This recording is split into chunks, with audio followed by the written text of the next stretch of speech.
Hello viewers, good morning, welcome to Pihu education. आज video रे आपण मानक पई रही विद्यालय निरापत्ता कमिटी गठनर रिजोल्यूशन किपरि लिखिबे। चलंतु देरी न करिके आरंभ करिबा। देखंतु प्रथमे आपण अधिवेशन नंबर लिखिबे, तापर तारीख आपण आपणक अधिवेशन नंबर देखिकी से अनुसार पकेबे केते अधिवेशन नंबर हम। तारीख भी जो तारीख रे करूचंती बैठकटे से तारीखटे पकेबे। तो चलंतु आरंभ करिबा।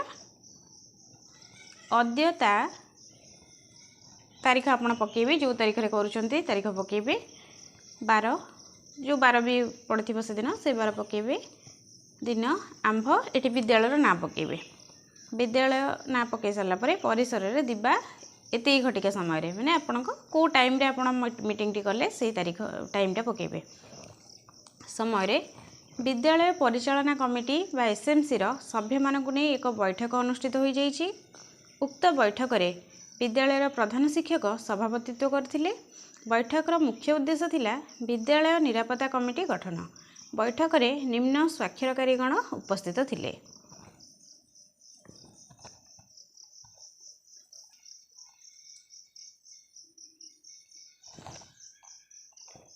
उल्लेख था कि विद्यालय और गणशिक्षा विभाग शासन सचिव चिठी नंबर एतिकी तारीख एतिकी अनुसार एवं मंडल शिक्षाधिकारी चिठी नंबर एतिकी रेखा अनुसार देखो आपड़ जो ब्लॉक रे चाकरी कर से ब्लॉक बीओ तरफ गोटे चिठी कर चिठी नंबर और तारीख ये पकेबे।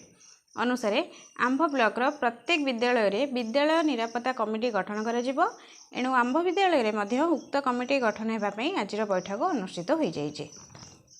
तापर देखंतु बैठक रे निम्न आलोचना मान करा जायतिला।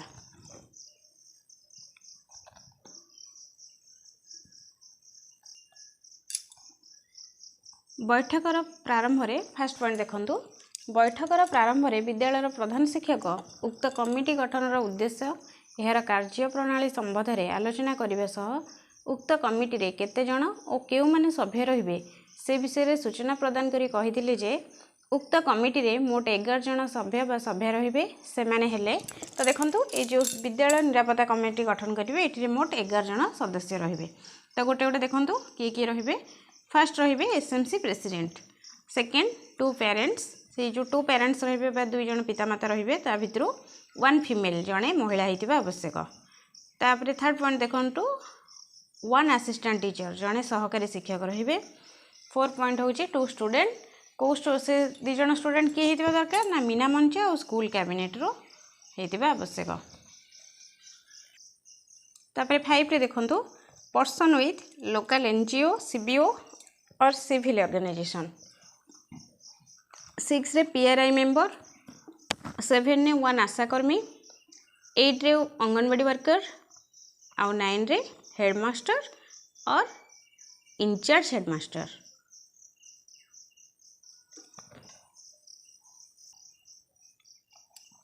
तत्पर उपस्थित सभ्य मानक नहीं विद्यालय निरापत्ता कमिटी गठन पाई सभ्य मनोनीत करा जायतिला।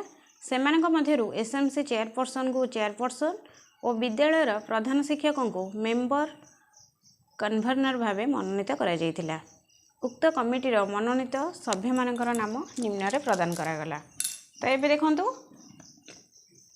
आपणक विद्यालय रे को माने मनोनीत सभ्य बा को माने बछा कले से मानकर ये लिखिबे। पदवी गोटे गोटे पदवी लिखि देछि। सदस्य नाम एसएमसी प्रेसिडेंट आपन सदस्य नाम लिखिबे आ से मानकर स्वाक्षर बा सिग्नेचर भी ये रखिपारे। देखंतु गोटे गोटे 9टी लिखिली। तापर देखंतु शेष में नवनिर्वाचित सभ्य मानकु करताली दे उत्साहित करा जायतिला। तत्पर सभापति उक्त कमिटीर कार्य तथा समस्त सभ्य मानकर कार्य संबंध में बुझाइथिले। समस्त सभ्य निज निजर दायित्व सुचारू रूपे संपादन करेंगे बोली प्रतिश्रुतिबद्ध होइथिले। शेष में सभापति समस्त को धन्यवाद अर्पण पूर्वक सभा सांग करथिले।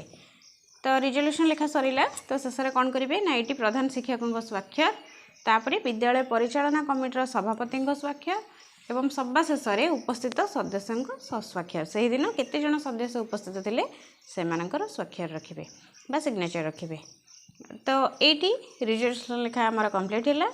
जदि आपण मानक वीडियोटी भल लगी तो निश्चय लाइक करेंगे, शेयर करेंगे एंड सब्सक्राइब करेंगे। जदि किसी त्रुटि रही तो निश्चय कमेंट रे जणाइबे। रहिली, धन्यवाद।